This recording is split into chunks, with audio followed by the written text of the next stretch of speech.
क्या आपने इनको कहीं देखा या इनकी किसी पेंटिंग को? 90% लोगों ने इनकी पेंटिंग को ज़रूर देखा होगा, लेकिन इनको जानते नहीं होंगे। लेकिन जिनको भी आर्ट में थोड़ी बहुत भी रुचि है, वो इनको ज़रूर जानते होंगे, क्योंकि इनकी painting one of the most expensive paintings है वर्ल्ड की। तो इनके बारे में शुरू करते हैं हमारे नए podcast the maths word let's talk episode number 3 में, जहाँ पे मैं हर संडे आपके लिए एक नई स्टोरी लेके आता हूँ। तो इनका जन्म 1853 में नेदरलैंड्स में हुआ था। वो शुरुआत से ही थोड़े अलग से थे, थोड़े खामोश, एक नाइस ऑब्जर्वेंट जो कि कभी कभी फील्ड्स में लोगों को देखा करते थे। इन्हीं नेचर के ब्यूटीफुल सीन्स को ये अपने नोटबुक में कैप्चर किया करते थे। हमेशा इनका ये मानना था कि दूसरा स्ट्रोक इनके पहले स्ट्रोक से हमेशा बढ़िया होना चाहिए। पेंटिंग शुरू करने से पहले इन्होंने काफ़ी सारे प्रोफेशंस को आजमाया। जैसे ये टीचर बने, उसके बाद ये बुक शॉप पे भी काम करे, इन्होंने प्रीस्ट भी बनना चाहा, लेकिन कुछ भी काम नहीं आया।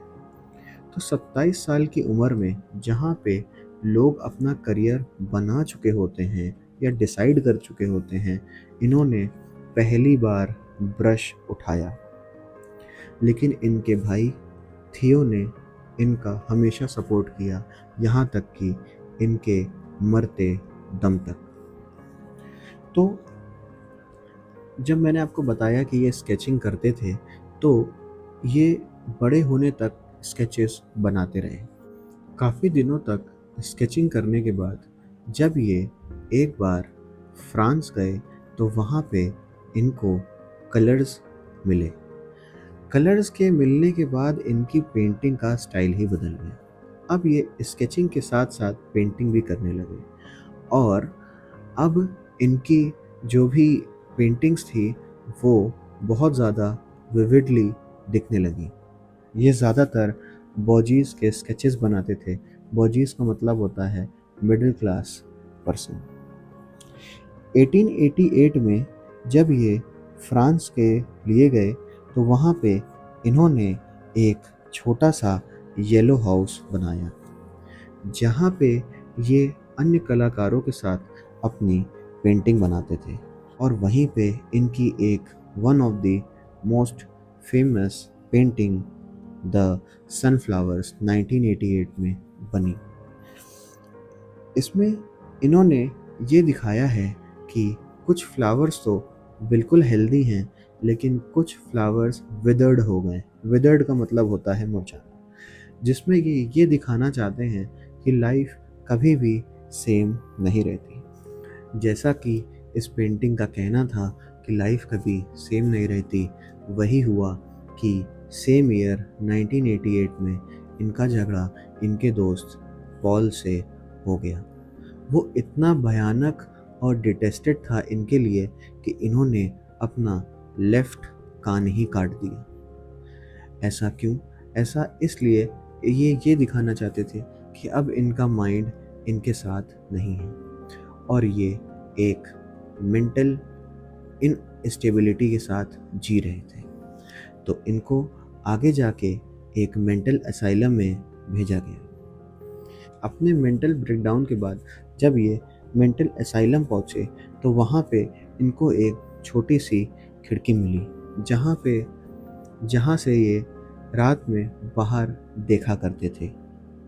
इसी खिड़की से देखकर इन्होंने अपनी सबसे iconic painting the starry nights 1989 में बनाई।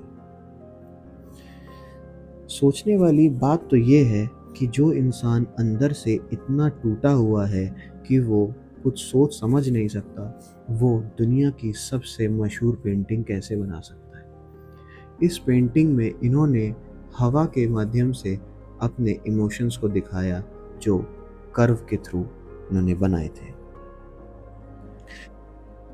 आगे 29 जुलाई 1890 में सिर्फ 37 साल की उम्र में इनकी मृत्यु हो जाती है। कुछ लोगों का कहना है ये एक सुसाइड था जिसमें इन्होंने अपने सीने में खुद को गोली मार ली थी।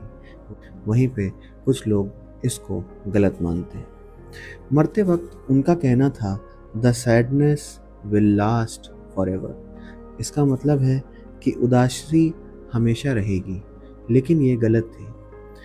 इनके मरने के बाद इनकी पेंटिंग को इतना सराहना मिली कि आज इनके नाम पे कई गैलरीज हैं, इनके नाम पे कई मूवीज़ भी बनी हैं और आज ये one of the famous painter हैं हिस्ट्री के। तो इनके जीवन से हमें ये सीखने को मिलता है कि आपके पास आपका खुद का एक कैनवास है, आप ही के हाथ में आपका ब्रश है। तो आप उस कैनवास पे क्या ड्रॉ करते हो, irrespective of the society, not for money, not for fame, not for anything, but for your self satisfaction. ये कहानी थी विंसेंट वैन गॉग की, जो कि एक फेमस डच पेंटर थे। इनकी ये दो मशहूर पेंटिंग हैं, जो पहली है द स्टेरी नाइट 1989 और द सनफ्लावर 1988। इनके ऊपर एक मूवी बनी है, that is At Eternity's Gate. I recommend आपको ये मूवी ज़रूर देखनी चाहिए। तो कैसा लगा आपको आज की स्टोरी, ज़रूर बताएं कमेंट करके। अगर आपको ये अच्छा लगा तो आप इसे लाइक कर सकते हैं, शेयर कर सकते हैं, सब्सक्राइब कर सकते हैं। तब तक के लिए थैंक यू।